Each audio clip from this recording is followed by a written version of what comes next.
Hello, I'm Dave Karger here at the Entertainment Weekly and People Video Studio at the Toronto International Film Festival.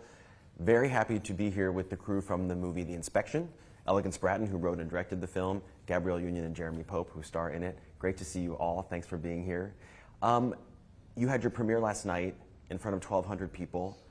I can only imagine what that must have felt like for a film this personal and intimate to play for that many people at the same time. What was it like for you? Ultimately, this is a movie about a young homeless black gay man who joins the Marine Corps in order to win back his mother's love, her approval, and then discovers that he can respect himself and approve himself.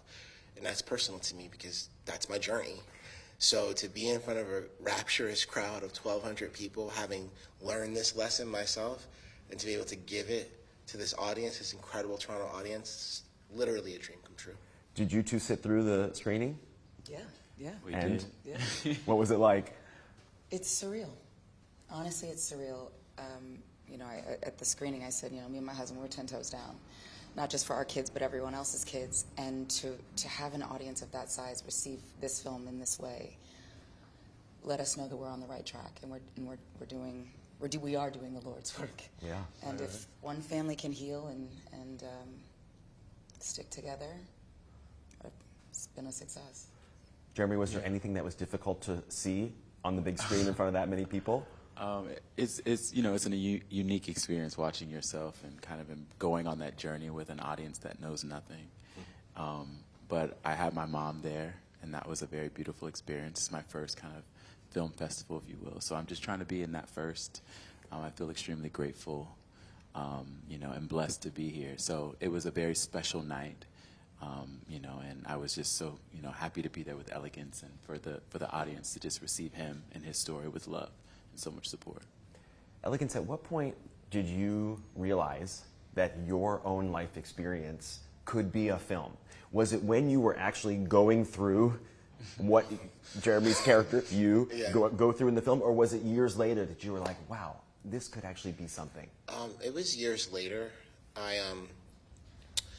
I had come out of the Marine Corps honorably, thank God, and I was a changed person. I couldn't figure out what it was. And then at one moment I kind of realized, oh, wait a second. What makes me different now is that I am looking out for the person to my left and my right, the way I had been taught as a Marine. And this is in this moment in our country where things are so divided and, kind of polarized. I felt like this is a story worth telling. Like the thing that I learned from all of this is that I'm important because I can help other people. What better time in the world for that message to be out there?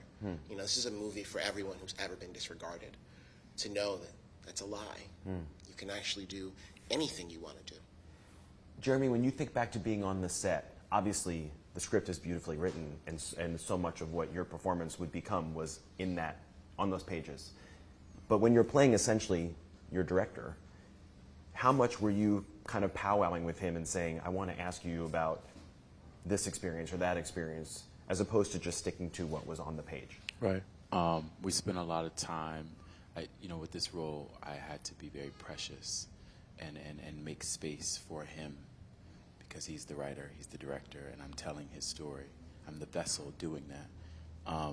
So it was a lot of conversations, sharing my own experiences, him informing me, giving me information if it's helpful.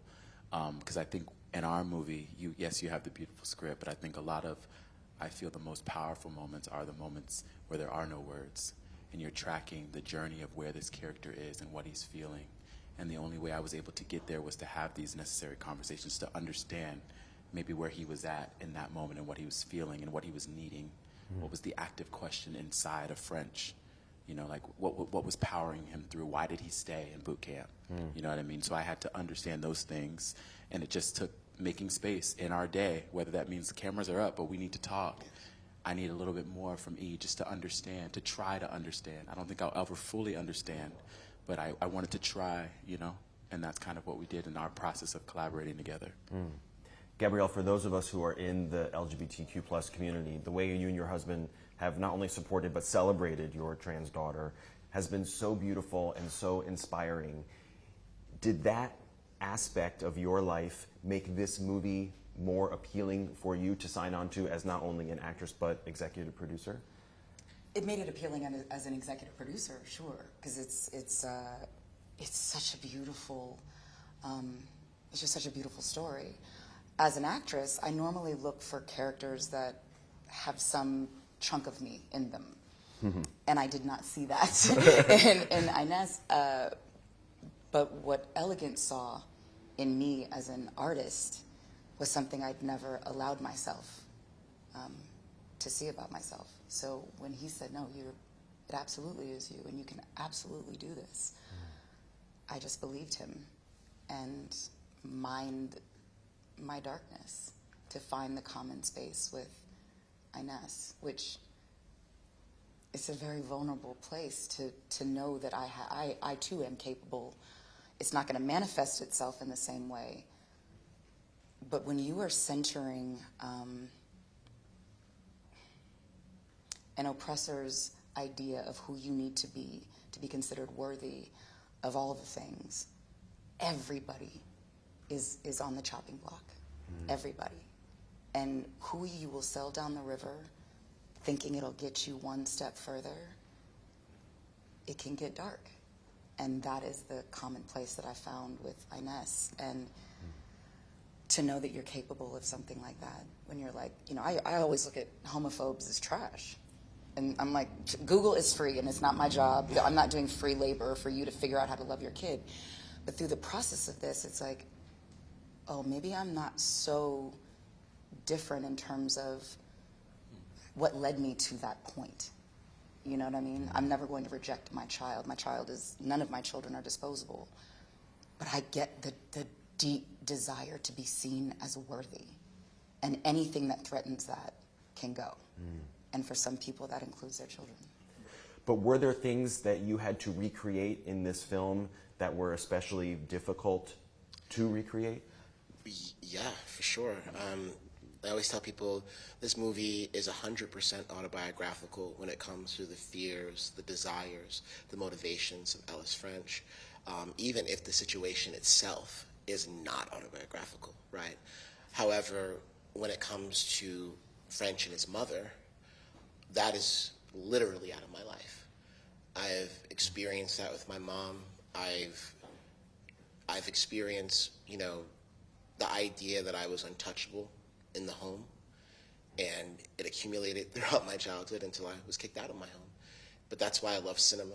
I'm able to use this camera and these incredible artists to be able to not really recreate, but rather to reimagine and to take a moment that happened in private that's shameful to me, to share it with other people who might have those feelings too. And because I made this film, they know they can get through it too. Gabrielle and Jeremy, what would happen after a particularly tough take between the two of you and Elegance would say cut? Would you retreat to separate corners of the room? Would you hug each other? Would you laugh and talk? I don't know. I think, if anything, we were just trying to be as close as we could be. There's such a longing with these two characters, and when you're making a movie, there's so many pieces that are happening around you. So we were just trying to dig as deep as we could. So after a take, it was like, am I digging deep enough? And I think the thing that felt safe with Gab is like we had to go to that vulnerable place together and trust each other, freeing and willing. Like, it's gonna get ugly, it's gonna get messy, but like we're seeking truth and honesty here. We have to do that for anyone, for Elegance. So I think that was the discovery after a take. It was like, is it good enough? Is it real enough? Is it grounded enough? Like all of those things. And I'm so proud of Gab and our film and just kind of the experience as a whole, because it feels like so much bigger than just us as individuals. Me and Gab were sharing earlier, like we're still in that healing process now, especially after seeing the film last night. It's like we're looking at it at a different lens and it's coming from a different place. A year after shooting it, it's still effective and affecting us as artists, as humans. So I think just that experience as a whole was very unique, and I'm so very grateful to have been a part of it in the way that I was. Yeah, No, I mean, normally, once you say cut, I'm playing words with friends. And I prefer silence and solitude. But sometimes it would just be him and I just forehead to forehead, just like, you know. And then you'd hear elegance, and we're like, bring it in. And it was atypical, but for this piece, not only do we need to take care of our characters and respect them, but we're human beings, and we all still have needs and wants and desires and fears. So we had to take care of ourselves as a family. Yeah. Let me finish with one last thing, Elegance. I know your mother is not with us anymore. Yes. What do you think she would think about this film if she were to see it? You know, it's funny because it's not funny, it's actually tragic, but it's ironic. For the 10 years I was out of my house, there was kind of like a systematic erasure of me from the family, and to the point where, you know, her friends didn't know she had a son and that kind of thing. So when I found filmmaking, one of the things that really drove me was the idea that I could be unavoidable. You know, I'm going to be in the theater, you'll see my name. You turn on the TV, you'll see the things I make. And it's about us, it's about where we come from. And maybe it will reach her, right? So one of the reasons that, you know, I had to have you in this movie, Gabby, because I know if she was alive, somebody in her life would have said, you know, Gabrielle Union is playing you in a movie, and it would be unavoidable. You know, I wanted to have someone from our community that people listen to and respected, and I respect you, you inspire me, and I just wanted to make sure that the movie would reach her. So, you know, I think at the very least she would have asked me for some money, you know, and I would have taken that. All right. Well, it's a beautiful film. I'm so glad you had a wonderful premiere last night. It opens in November, so people can look forward to seeing The Inspection very soon. Elegance, Gabrielle, Jeremy, thank you so much. Have a great time here. Thank you. Thank you. Have a great day. Thanks, you too.